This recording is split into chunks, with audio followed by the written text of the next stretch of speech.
Slideshow.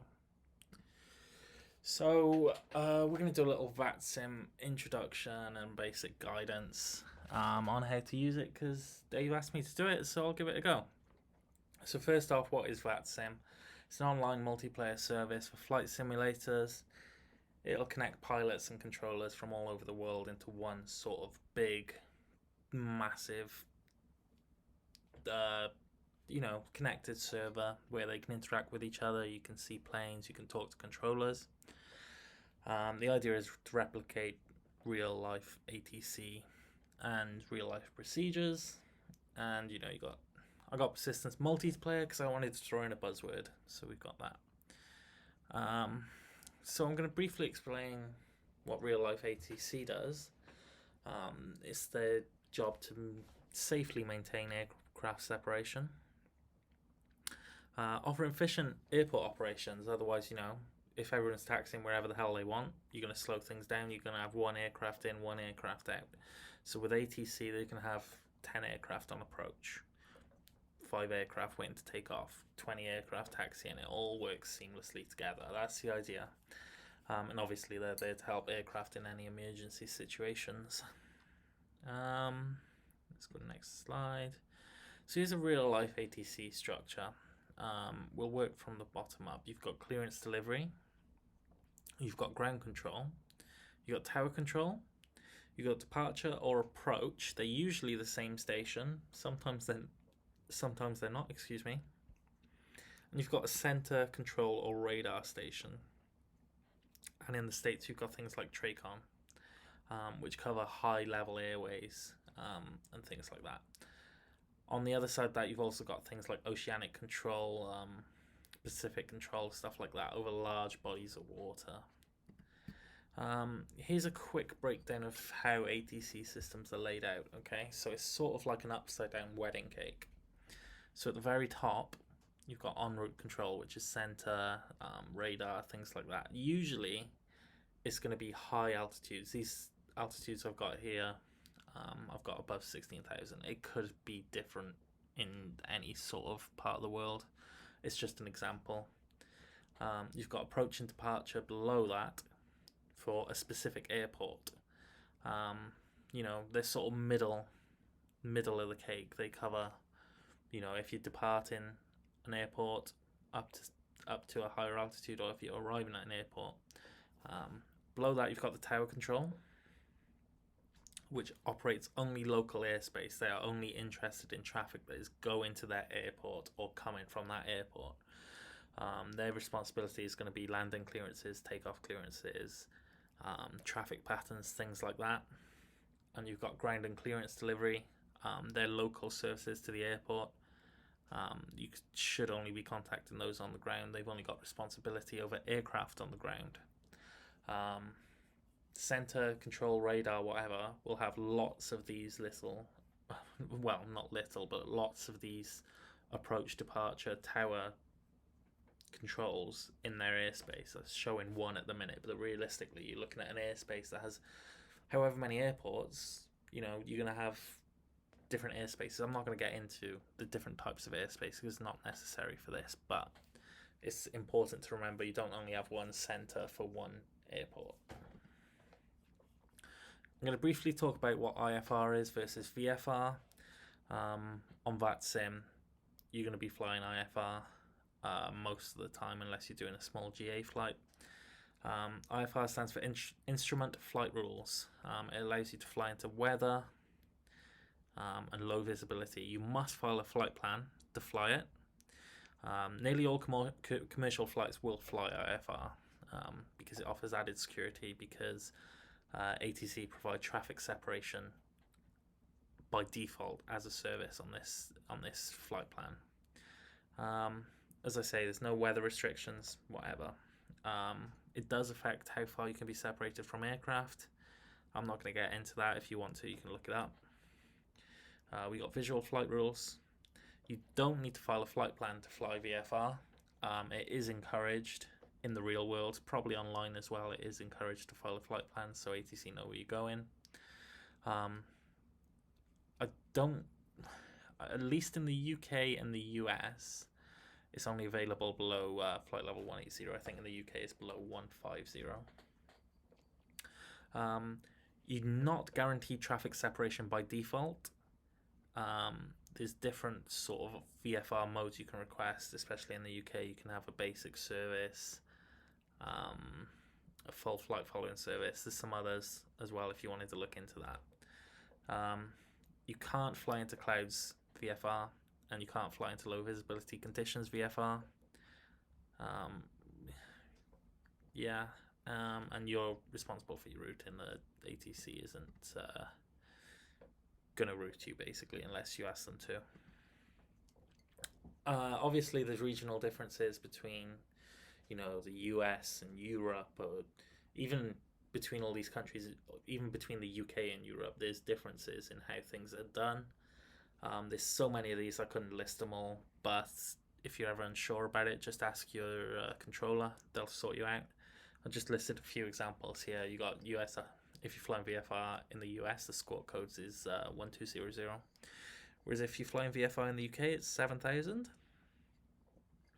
Just make it confusing. Other things like if you're flying in the US on an approach, you can be clear to land with like 5 aircraft in front of you, and they haven't landed yet. You can't do that in most countries, as far as I'm aware, especially not the UK and Europe. You have to be next to land, and the runway has to be clear for you to receive a landing clearance. Not so in the US. You can find all these differences on Google and anything like that. So let's talk about how ATC works on Vatsim. It works on a bottom-up approach. So you've got clearance, delivery, ground, tower, approach, control. Basically, if you're just starting your flight, let's say you're on the ramp, you haven't got your IFR clearance, you should contact clearance delivery. Now, very rarely you will get a clearance delivery controller online. It's usually a student controller, not very experienced, because it's really easy to do. You're just handing out IFR clearances. You're not likely to get that. So if there isn't a CD controller online, you go to ground, and ground can give you your IFR clearance. If there isn't a ground controller online, you contact tower, and they can give you your IFR clearance.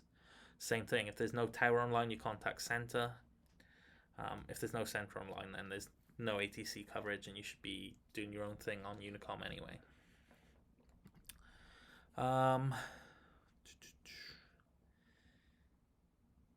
This page is just talking what I've talked about. Basically, if I need ground services at Gatwick and we don't have a Gatwick controller online, I can contact London Control to give me ground services, IFR clearance, taxi, takeoff, departure services out of Gatwick. They will handle all of that.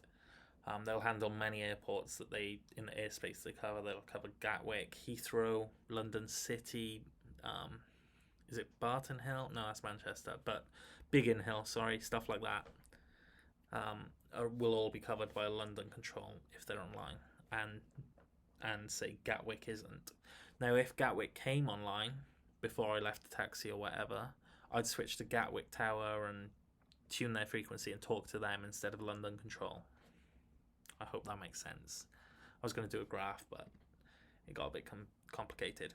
So that was a basic overview of what ATC is and how it works with relation to like real life and Vatsim.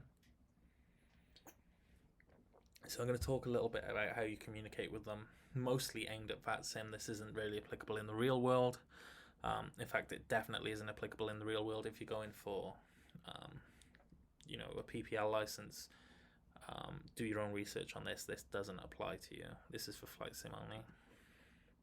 You're going to have two basic communications on Vatsim with ATC. They'll either be, you make a request, ATC will tell you what you can do, and then you confirm back to ATC what you've just been told to do. That's something like saying getting an IFR clearance. You make a request, you say, I want an IFR clearance to Amsterdam. ATC will give you your clearance, and you read back your clearance. Now, the other type of communication you'll have with ATC is where you haven't asked them for anything, but they'll just tell you to do something. They'll say, like, descend 5,000 feet. So that point, you just read it back. You say descend 5,000 feet. Any instruction you receive from ATC, you read it back to them. So there's no miscommunication. If they tell you to turn left, you say turn left with whatever heading they give you. If they don't give you an instruction, like saying radar identified, you don't need to read it back. It's just information. If they tell you the wind, information on takeoff, you don't need to read it back. It's just information. Your instruction is cleared for takeoff, not the winds. I'll get into that in a bit if that's not clear. I'll give you some good radio etiquette for Vatsim, and if you're using Pilot Edge, things like that. Oh my god, they want you to keep your transmissions brief, especially on Pilot Edge. If the frequency is busy, you want to be as short and concise as possible with the controller. Talk fast if you have to. Talk slow if you need to. That's not a problem, but make sure you're giving them just the information they need. Listen to what's happening on the frequency before you call.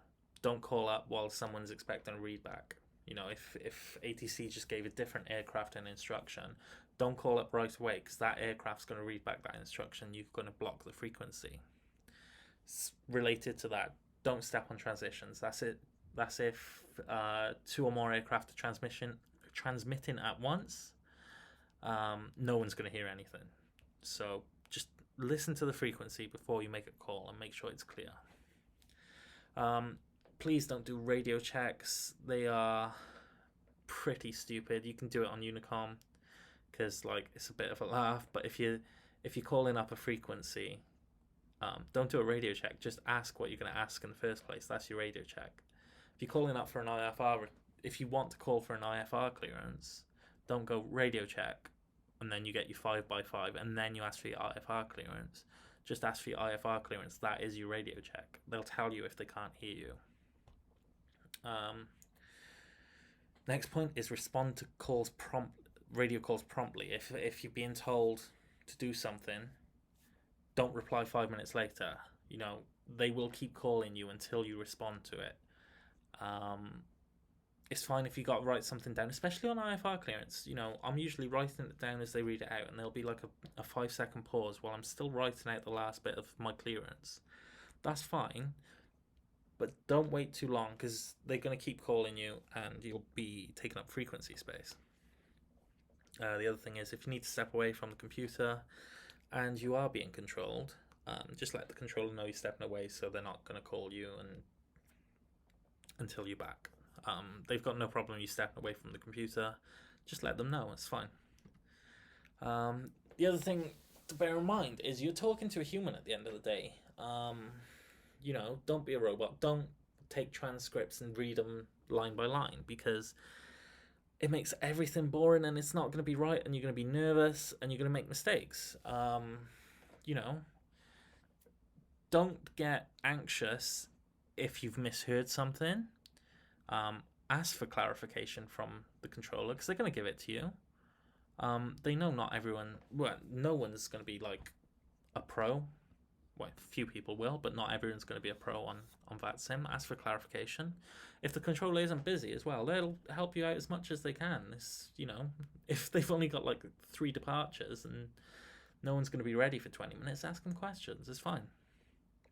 Don't worry about it. But if they start talking to other aircraft, then it's time to keep it quiet or take it to a private message. You know, people are going to make mistakes on the network. You're going to make mistakes, the controller's going to make mistakes, another pilot's going to make mistakes. It's fine. It happens. If you've been given an instruction that you think is wrong, check it with the controller. They might have made the mistake. You might have misunderstood it. It's, you know, just communicate. We're talking to people at the end of the day. We're not talking to robots. And again, the same deal there. If you're stuck, ask for help. They'll help you as best they can, if they can. Don't jump on Heathrow at 7 o'clock and ask for help, because it's going to be really busy and they won't have time. But if the controller and the network isn't busy, then for all means ask for help.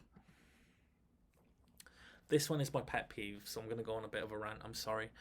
If you've only used offline ATC in your simulator, whether that's prepared, FSX, X-Plane, if you can call what they have ATC,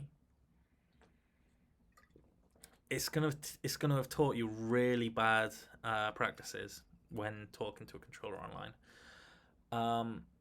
it's not a good representation of what ATC is. A lot of the procedures they do don't exist or are worded differently. Please don't say what you've heard on the offline ATC, right? There's a few that get me, which is when you're calling for an IFR clearance, don't call for, I want my IFR clearances filed. They know what you filed. If they need to amend it, they'll amend it. Don't call as filed. Just say, I want IFR to my destination. The other one is with you. Please, please, please stop saying with you on frequency. It's completely unnecessary. You've just called them up. They know you with them. And it's just using frequency space, especially in busy airspaces. If 20 people call up saying with you, and it takes 5 seconds each time, you've lost a lot of time. I'm not going to do the math because I'm bad at it. Please don't say with you on frequency. It does my head in. The other thing is, the offline ATC teaches you to be robotic. You're not a robot. Don't be a robot. It's as simple as that. The ATC aren't a robot. Yes, there's ways of saying things and ways for asking for things, but you don't have to be this very rigid format of things you ask for. Ask for these things, but you can go about it and you can be friendly. Just don't be robotic about it. It's fine. So I'm going to give you a little caution about transcripts at first. I'm going to give you a transcript just after this slide, actually. But it's something to bear in mind. They're very useful when starting out transcripts. They will teach you, what to say and what to expect from ATC, which is brilliant. It's great. But there's also negative, and again, they're teaching you to be robotic. It's very rigid. You should expect this, expect this. So when you go and practice it and you've made notes or whatever, or you find a transcript online, don't read it to the letter. Look at what they're asking for. Ask for it, but don't panic if things come back in the wrong order or things are said differently. Again, you've got regional differences. If someone's typed up transcript based on the UK and you fly in the US, it's going to be different. Like this transcript I've done now in the next few slides is based on UK airspace. It also applies to Europe. In the US, things are slightly different. Requests are going to differ from flight to flight, so don't get hung up on the wording is what I'm trying to say. Just use it as a briefing tool of what to expect roughly. So we're going to pretend we have a full ATC clearance for the whole flight between Gatwick and Cardiff, okay? It's a transcript for an IFR flight. We're not going to do VFR because not many people will fly that on Vatsim. You're not going to get much coverage because you're going to be under center for most of it. If you want to fly VFR, there's other transcripts or guides and stuff out there to have a look. So we'll do IFR, which is the most common flight you'll see on Vatsim.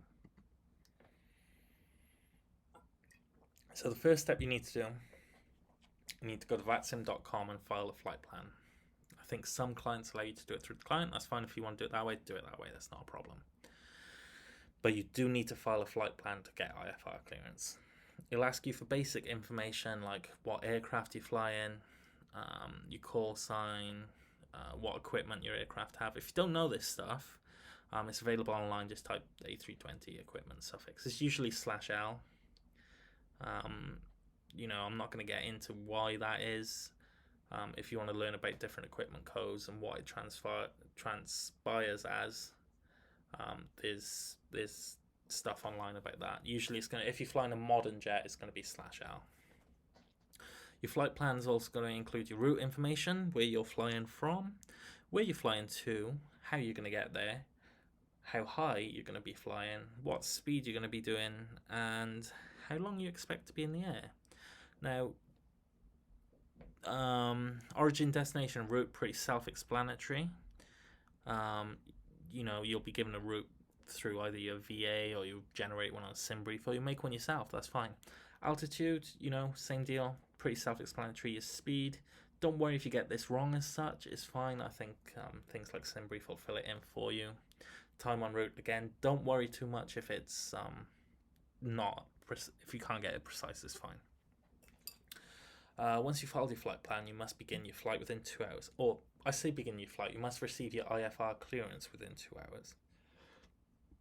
If you haven't opened your IFR clearance within 2 hours, your flight plan will be deleted from the system, and you'll have to refile it. Not a big deal, but it's something to bear in mind if you need to step away between filing it and flying it. So the first thing we're going to do, we've turned the plane on, we got power. We're going to call up ATC for our IFR clearance. Before we do that, we want to get the ATIS, which is an automatic radio station. It'll provide information about the airport and the current weather at the airport, most importantly. So I might throw in a recording of a ATIS that I get on Vatsim. Yeah, or I might just read this out because I've typed it out. So I'll just read it as if I'm the ATIS. It'll be a recording, and it'll give you information like this. It'll be Gatwick Information Alpha, time 13:20 Zulu, wind 120 at 6 knots, visibility 10 kilometers. Few clouds at 5,000 feet, temperature 12, dew point 6, QNH 1013, departing and arriving runway 8 right. Advise on initial contact, you have information alpha. And that will repeat over and over and over again until it's updated by ATC, and it'll go to information Bravo. And it'll be a new time, and it'll be new information in there. Sometimes it might be the same information. Depends how the weather's looking.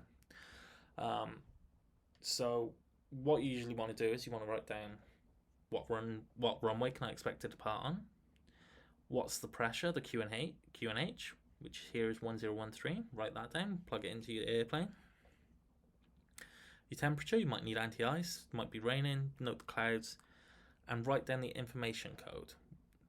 Okay, because as you can see, it says advise on initial contact, you have information alpha. Well, we've just got information alpha, we know what information alpha is. So when we phone ATC for the first time, we can say, hey, I'm here, I've got information alpha, so I know what the weather is. They don't need to tell me, and they don't need to tell me the QNH. So the first person we're going to speak to is clearance delivery. We're going to pretend all controllers are online for this flight. You know what to do. If they're not, you go to the next person above who's covering your airspace, okay? So the clearance delivery controller is only responsible for approving IFR flight plans. They don't offer any other ATC service. If there's only a clearance delivery controller online, they can only give you an IFR clearance. They can't tell you you can taxi this way, you can taxi this way, you can take off. They can't give you those clearances.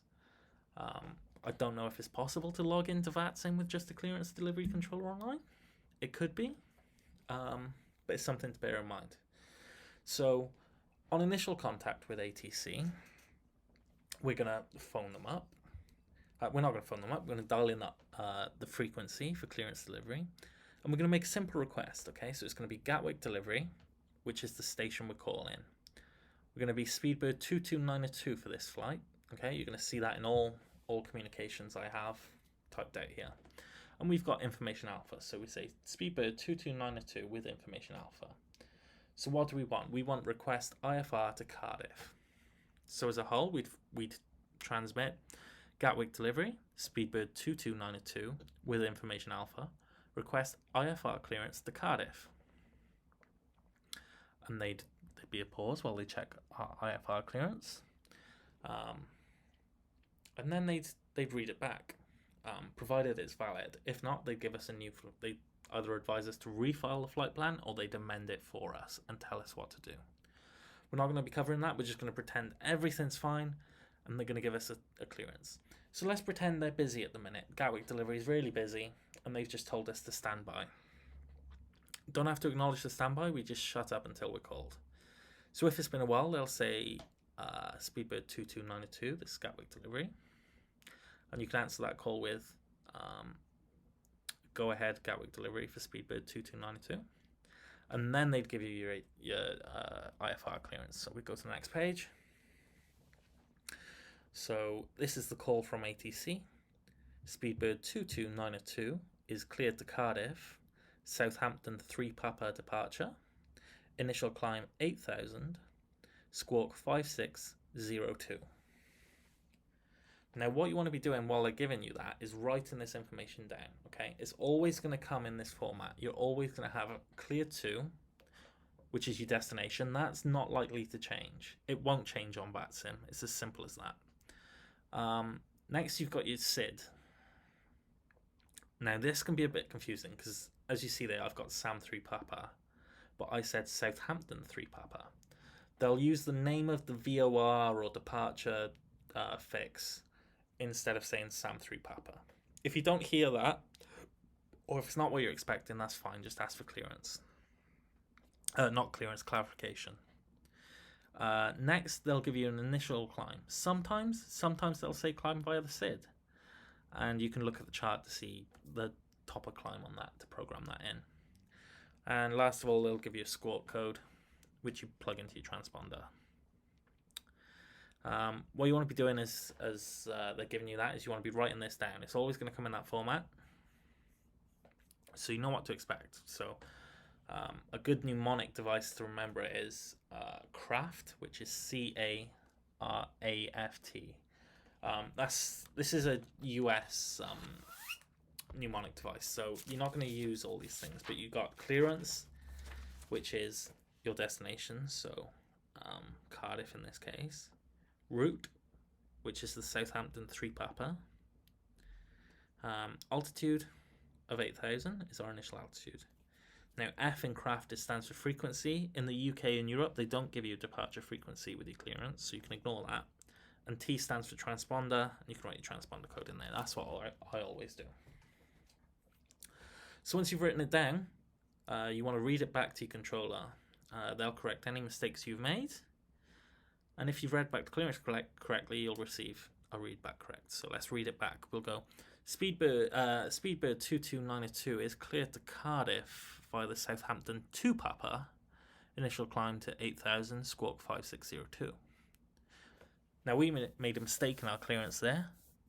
So ATC would come back and they'd say Speedbird 22902, correction to the SID, is a Southampton 3 Papa departure.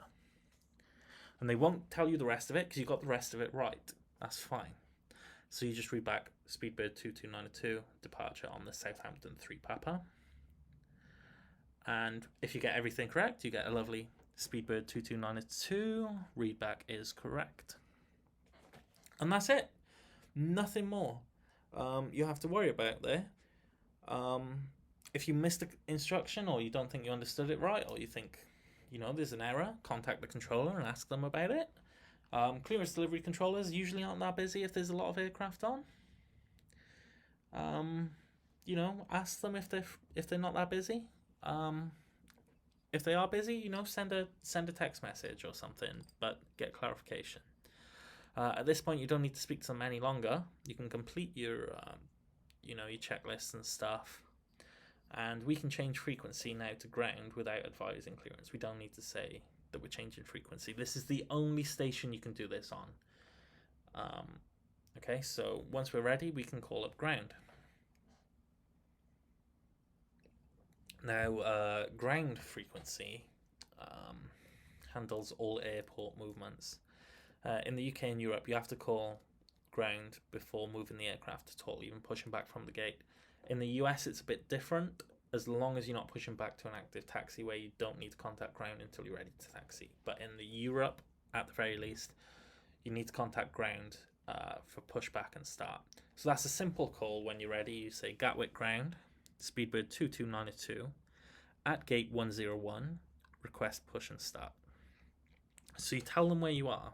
It's handy for them to know where you are if it's busy at the airport, so they can separate pushback and taxi requests and stuff like that. So we've given the gate number, we've asked for the push and start. Eventually they'll come back with Speedbird 22902, push and start approved, face west. So we can push them back. We can push back from the gate and we can start our engines now. And we've been told to face west. Instruction from ATC. So we need to read back what they've just told us because it's an instruction. So we need to say Speedbird 22902, push and start approved, face west. It's the exact same format. You can say that. That's fine. and then you can start your pushback.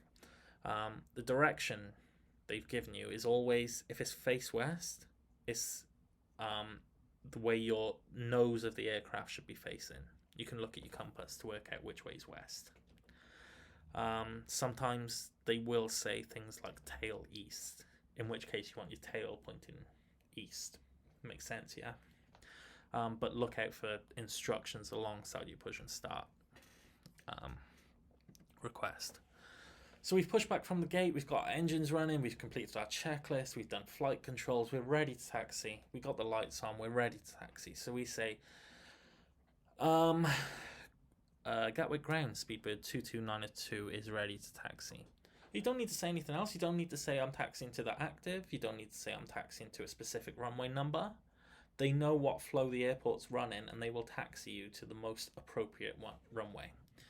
So then they'll give you a call back saying, Speedbird 2292, taxi to runway 08 right, holding point Juliet 2, via Lima, Quebec, Juliet. Okay, so as they're telling you, as handy, while you're talking to ATC, have a notepad, write things down. Because those taxi instructions, they're not that bad. Sometimes you can get ones that go on for fucking ever. I'm sorry for swearing. I might edit that out. You can get some that go on forever. They're quite easy. So let's break it down. We've been told to taxi to runway 08 right. So we know we're going to runway 8 right. We can pull that up on a chart. We know where 8 right is. We're holding at holding point Juliet 2, which is just off the runway. There'll be a marker board there saying holding point Juliet 2, and we have to stop there. And we're taxiing via taxiways Lima, Quebec, and Juliet in that order. So we'll be Lima first, then Quebec, then taxiway Juliet. Read them back as they've been given to you. So as the pilot now, I'd be going Gatwick Ground, Speedbird 2292, taxi to runway 08 right, holding point Juliet 2 via Lima, Quebec, Juliet. That's it. They won't call you back. They won't say you've done it correct. If you've done it wrong, they'll let you know. If you've done it right, they won't say anything. At that point, you can begin your taxi, follow the route you've been given, and taxi out to your holding point. Now, as you approach the runway and you're out of sort of ground controls area, or if it's just a straight line, they'll give you a handoff to tower. Don't leave ground frequency until you've been told to. If you're holding at the end of the runway and you haven't been handed off to tower, just give ground a call and say Speedbird 2292 holding Juliet 2, and they'll hand you off to tower because they can't clear you for takeoff. Tower can. Again, don't leave frequency until you've been told to. You can do it in the States from ground to tower, but you can't do it in Europe. There's two things they could tell you as a ground controller. They could tell you to either contact tower on 124.23 or monitor tower on 124.23. Now, they're two very different instructions, okay? And it's important that we separate them, okay? So contact tower means you tune the frequency and you say Gatwick Tower, Speedbird 2292, holding at Juliet 2. And they know you're there. If they told you to monitor tower on 124.23, you tune in the frequency and you don't say anything. You wait for tower to call you. Ground would have given them your details and tower will call you when they're ready. If you've been told to monitor a frequency and you think you've been forgotten about by the tower, you think, okay, I should have been contacted by now, I'm next to take off and I haven't heard anything, then give them a little nudge saying, tower, I'm here at Juliet 2. That's fine. Don't phone them up if you've been told. Monitor tower, though, right away. Don't phone them up. So tower control, tower control is really easy. We're going to pretend that we've got an aircraft on final, so we've just pulled up to our holding point. We were told to monitor tower, so we were waiting for tower to call us. Tower calls us as we're at our holding point. It says Speedbird 2292 at runway 08 right. behind the landing 737, line up and wait behind. Now write that down if you want. You don't need to write that down. You can read it back if you can remember it, but read it back as it is. Now let's remember that they've used the word behind there twice. That's extra clarification to tell you that there's going to be an aircraft landing. You're to line up behind it. Don't line and wait immediately, okay? That's an instruction that you'll see at a lot of busy airports, is line up and wait behind. So always look out for that word. It's important, because if you do taxi out while an aircraft's landing, they will shout at you. So, okay, we've taxied out behind the landing 737, and we can see up the runway, and it's finally taxied off when the taxiway's on the left. So we hear from tower then. We don't have to call them at this point. They know we're on the runway. So we hear from tower, speedbird 22902, wind 100 at 6 knots, runway 8 right, clear for takeoff. Nice and easy. We've just been given a takeoff clearance. Now there's one instruction in there and one bit of information. We don't need to read the information back. We've been given the winds. It's good to know. We don't need to read it back. But we've received an instruction that we're cleared for takeoff on 8 right. So we need to tell them that. We need to say speedbird 22902 is cleared for takeoff runway 8 right. Perfect. And then you start your takeoff roll and you take off. And tower will hand you off to departure. It won't be long after takeoff. We're talking like 1-2 minutes at the most. They will hand you off to departure. I don't think they usually do a monitor. I think it's always a contact departure. Don't quote me on that though. So you'll get a frequency like speedbird 22902 contact departure on 126.25. So we dial that in, and we phone up departure and say London departure, because we're now under control of London. You can find the names of stations on charts if you don't know them, and also on the information on Vatsim it'll tell you the name of the station. So there's going to be very specific things they want from us. They're going to want to know where we are, what altitude we're at, and what altitude we're climbing to. And that's all they need to hear from us. They don't need to know our life story. They don't need to know we have information alpha. They don't need to know we're at Gatwick. They need to know what departure we're on. So we phone them up and we say London departure, speedbird 22902, Southampton 3 Papa, is at 3,500, climbing for 6,000. That's it. You'll get a call back then from departure saying speedbird 22902, you are radar identified, and they may or may not give you a climb instruction. If they do give you a climb instruction, you read it back. You say climb to flight level 160 if they've given you 160. If they just say radar identified, it's not an instruction, it's information. You don't need to say anything. If you do want to acknowledge that, you can just say like the last your numbers of your call sign. So if they said speedbird 22902 radar identified, you could just transmit 2292. They don't need anything back from you there. It's if you want to do that, you can. It's not required. From departure, once you reach the end of that airspace, either because you've climbed or you've gone laterally outside of the airspace, you'll be handed off to control, center, or radar. Different excuse me. Different countries have different naming conventions for these. London is London control. Munich is radar, center. Different naming conventions. They're all the same. They all serve the same purpose. They handle aircraft at high altitudes. They don't necessarily handle, they handle a large amount of airspace is what I'm trying to say. So there'll be a lot of traffic on this station. So the same deal as departure. We call them up initially, dial in the frequency, call them up and say, London control, speedbird 22902 is at flight level 170, climbing flight level 280. It's all they need. They don't need with you. Please don't say with you. And then they'll just give you an identified. They'll say speedbird 22902, radar identified. If they have you.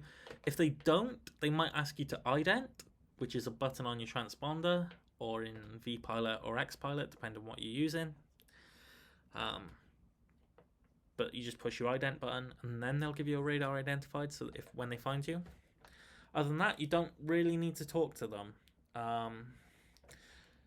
They may call you up, they may not, depending on how busy the airspace is. They might give you traffic reports, so they might say Speedbird 22902, traffic at your 2 o'clock, 5 miles, same altitude, heading west. Report in sight. And then you either have to tell the controller that you've got traffic in sight, or you don't have traffic in sight. And then they may or may not redirect you and change your flight plan. Usually if they do redirect you around traffic or to avoid something, weather or something, they will put you back on your flight plan at some point, so you won't be responsible for it. They won't just leave you in the dark. Congratulations now. You're in cruise. Well done. So depending on how far your flight is, you may be passed to other center radar controllers. Along your way, again, really easy call. You dial in the frequency they give you and say, hey, London Control, Speedbird 22902 is at flight level 280. And that's it. You don't need to say you're checking in. You don't need to say with you. That's the call you make. It doesn't take up the frequency with unnecessary communication. If everyone said with you, you block in a lot of time. If you give them where you are and where you're flying to, you block in a lot of time where people can't talk to the controller. They usually, as I said, sorry about that Discord noise. As I said, the center controllers are usually very busy because they have a lot of aircraft in their airspace. Then we've got the descent. Usually you'll be in center's airspace. When you descend, they'll give you a descend instruction. They might say Speedbird 22902, descend, maintain flight level 160. And it's instruction, so you read it back and you say Speedbird 22902, descend and maintain flight level 160. And then you begin your descent. It's as easy as that. They may give you a descend pilot's discretion, in which case you can descend whenever you want. You might have to tell ATC that you're starting your descent. That's fine, you can do that. Or if they haven't given you your descent instruction and you want to descend, just phone them up and say, London Control, Speedbird 22902, request descent. And then they'll give you a descent instruction. Nice and easy as that.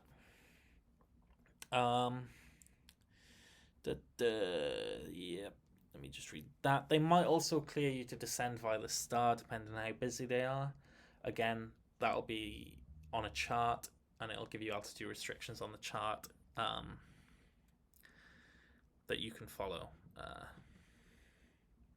So eventually they'll hand you off to approach. Now, it's a good idea before you speak to approach. I think I put it on the last slide, but it should have been on this one.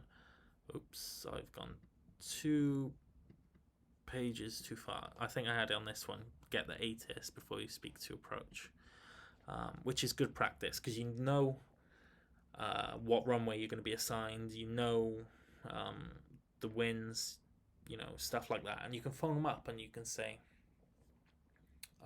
approach Speedbird 22902 is flight level 160 with information Foxtrot, for example. And they know you've got the weather, then they don't need to give you the weather or the pressure. They might usually, if you're talking to approach, they'll give you vectors to the approach. Yeah, approach control and runway approach, 2 different things. So they usually give you vectors to the ILS or localizer, something like that. In which case you could expect instructions such as this. It would be Speedbird 22902, turn left heading 275, descend and maintain 5000, expect vectors for the ILS runway 30. So we've got 2 instructions there. We've been told to turn left heading 275, and we've been told to descend and maintain 5,000. So those are key instructions that we need to read back. We need to read back every instruction ATC gives us. So we read those back. But we also received a bit of information there. We received that we're to expect vectors for the ILS runway 30. So we're going to be vectored on an approach to intercept the ILS. Okay, so what you could say as a readback to that transmission, you could say Speedbird 22902, turn left heading 275, descend and maintain 5,000, and we'll expect vectors for the ILS runway 30. Because they know you heard that last transmission then. That's the one time you could read back information if you want to. It's not required, but it's a nice thing for the controller to know that you understood what they're telling you. As I said, vectored arrival usually means you're going to be given a head-in, you controlled head-in by ATC, and they'll direct you onto the ILS or the glide slope, something like that. Sometimes they will tell you to continue via the star, in which case you can they'll still clear you for an approach. They'll say cleared ILS approach, runway 30 left, something like that. So I haven't got a transmission written here, but let's just say, for example, we're given an approach clearance now. So we go from ATC, we're given Speedbird 22902, turn right heading 290, intercept the localizer runway 3, intercept the ILS runway 30. So we read that back. We go Speedbird 22902, turn right heading 290, intercept ILS runway 30. Once you've been given intercept, you're allowed to follow the glide slope down on the approach path. You don't have to be restricted to your altitude anymore. When you're on approach, then you'll be handed off to tower controller, which is, pretty much the same as we've done on takeoff. You'll be given a frequency, you phone them up, and you say, Cardiff Tower, Speedbird 2292 is on the ILS runway 30. Nice and easy. They know where you are, and then they're going to give you the instruction to either clear to land, or in the UK and Europe, they could give you continue approach, or they tell you to go around, and you just read back your instruction. They might also give you further instructions that I've got here, for example, which is exit right, in which case you take a right-hand taxiway off the runway, and they'll say that before you land, so you can sort of know what to prepare for. As always, instructions, you read them back. You don't need to read back the winds, that's information, don't need to read it back. Once we're on the ground, we're handed off to ground control for taxi instructions, and this is exactly like the start of your flight. They'll give you a stand number or gate number, and they'll give you a series of taxiway letters, numbers, however they've labeled it, and you follow those to your stand. So well done. That was just your first flight that you didn't fly and listen to me talk to, so good job.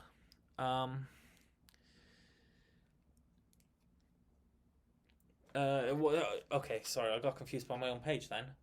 This is some sort of like basic information now, so you sort of understand what to expect. That's a basic flight plan. There's going to be lots of other instructions you receive during a flight. You're going to be handed off a lot more if you had ATC coverage the whole way. If there's no further ATC coverage, they'll tell you to monitor Unicom, which is a standard frequency of 122.80. And that's an open frequency where people announce their intentions to land and stuff like that, and you can use it for planning approaches and stuff. Just remember, when you're talking to ATC, no one's a robot. You could receive different instructions. You might receive them in a different order. You might receive them in a different manner of speaking. What's important is that you understand the instructions and you read them back, so that everyone's on the same page. It's as easy as that. You're just communicating with a person. It's like talking on the phone, except a little bit more nerve-wracking. So ATC gives you instructions, you read them back, and then you perform the instruction. You perform the instruction before you read them back, but you do have to read back that instruction. An important note, especially if you're new, make use of your autopilot online as much as you can. It's really hard to try and fly flight path. Whilst you're tuning radios, you're talking to ATC, you're bringing up charts and stuff. It's really hard to do that all at once. That's why commercial airliners have at least 2 people in the cockpit. You know, one person talks to ATC, one person flies the plane, things like that. If you want to do shared cockpit as well, you can totally do that. One person flies the plane, one person speaks to ATC. No problem. That works fine on Vatsim. But if you haven't got that, make use of your autopilot until you got things under control. Then you go back to hand flying it if you want. Not a problem. It's okay to make mistakes, especially when you're new. Everyone does it. Controllers do it day to day. You can receive wrong instructions by controllers and you have to go around and circle to land and stuff. Not a problem. Just, you know, don't worry about making mistakes as much as possible. Any mistakes you do make, think, how did that go wrong? How can I improve on that? Use them as a learning experience. If you are new and not comfortable on Vatsim just yet, you can add in your flight plan remarks when you file it, /new to Vatsim. And any controller who, you know, not that busy, they'll take extra time to walk you through instructions and things like that. If you want to keep doing that for like 10, 20, even 100 flights, do that. That's fine. They're not going to mind that. When you're starting out, please don't fly from the busiest airports as a beginner, because control's just going to get frustrated that you're taking up frequency time if you're getting things wrong. If you've got a handle on it, please fly at Gatwick at 7-8 p.m. You'll have a great time. It's like traffic everywhere and frequency's busy. But if you're not confident and you think you're going to make mistakes, get a bit more comfortable at smaller airfields first. You know, you can totally fly in Innsbruck. You know, it's quite a busy airport, but it's a single runway. And if tower's online and approach is online, fly Innsbruck. It's a nice it'd be a good place. Or Munich, German controllers are really, really helpful. And Amsterdam's usually a bit busy. And you could fly, you know, some British airports, Manchester and Birmingham, and Leeds usually have controllers online, which are good for practicing as a beginner. The other thing is, if you want to become an ATC, there's courses that you need to take through Vatsim to get rated to do that, but you can become an ATC pretty quickly if you wanted to. The other thing is tools that are useful on Vatsim. Everything we've said so far you can sort of get away with just using the game itself and vPilot or XPilot. Third-party tools will really come in handy. Something like Vatastic, it will tell you what controllers are online, what airports are busy, where people are flying to, what altitude, stuff like that. Vatastic's really good. Type that in Google. It's a map, shows you where coverage is. Really good. SimBrief is useful for flight plans. You can even file your flight plan from SimBrief to Vatsim, so you don't have to put anything other than your login, your Vatsim login, and it'll file to Vatsim. Really useful tool. Navigraph charts. You don't need a Navigraph charts subscription to fly online. I think you can usually find all airport charts freely available online. But that will require a little bit of Googling around to get everything in one place. Navigraph Charts just does that in a nice all-in-one place area through one app, and it's really good. If you can afford Navigraph Charts, go for it. Now, the big one, which is a bit of an issue when you're flying online, is FMS data. Now, Navigraph does a subscription for this. I don't know if it comes with the chart subscription, but you can buy a 1-month subscription to update your FMS data or your navigation data. Most sims out of the box, like Prepared and X-Plane and FSX, use a very, very outdated nav data database, which is quite a problem when you're flying online if you don't have SIDs and stars that ATC are expecting you to have. I don't know if there's a way of updating them for free. There might be on like an older AIRAC. There might be a way of doing that. But personally, I'd recommend just buying 1 month Navigraph FMS data, or navdata, I think it's called. Installing it on all the aircraft you want, and then cancelling your subscription. I think it's real cheap, like $3 or $5 or something like that. Cancel your subscription, and that data set is going to be good. Even if it goes outdated, it goes outdated every 3 months, but even if it goes outdated, it's still going to be good for a year or 2 years, because airways don't really change that much. If a departure or an arrival changes, it's usually only a minor change, and you can get away with using an older version. But over time, those changes gradually build up. So I'd recommend, if you can, getting a NavData subscription for a month or something, or finding a freeware way of updating it if you're flying online. Again, that's only really essential if you're flying under ATC coverage. If you're flying on Unicom with anyone, you can usually work around it. Not a problem. I think ATC will even work around it with you. If you need to, they'll give you vectors before putting you back on your flight plan. Okay, I think that about covers it. I might do a sort of like a video where I record myself flying out of an airport with ATC coverage, cut the cruise, or keep bits of the cruise, cut and chop and cut, and then the approach and whatever with ATC preferably. So I'll see if I can work out a way to do that, and I'll load that separately, which might be useful, and then I could pause it and talk alongside it and stuff, which would be good. But as it stands, that's a brief walkthrough of what you can expect when you're flying on Vatsim. Now I'm going to stop talking because my voice is starting to hurt, and yeah. So hopefully that was helpful. If it wasn't, you've just wasted an hour of your life. Congratulations. But we're all in quarantine, so what's an hour, hey? You've probably not been entertained, but you've probably not been as bored. So thank you for watching. If you've got any questions, leave them in the comments. I'll try and answer them. Again, this isn't 100% accurate to real world communications. It's probably not even 100% accurate to Vatsim communications. Things are going to be wrong. Again, regional differences. But hopefully it's a good overview, and it eases you in if you're not 100% comfortable with it. So thanks for listening, and I'll see you next time.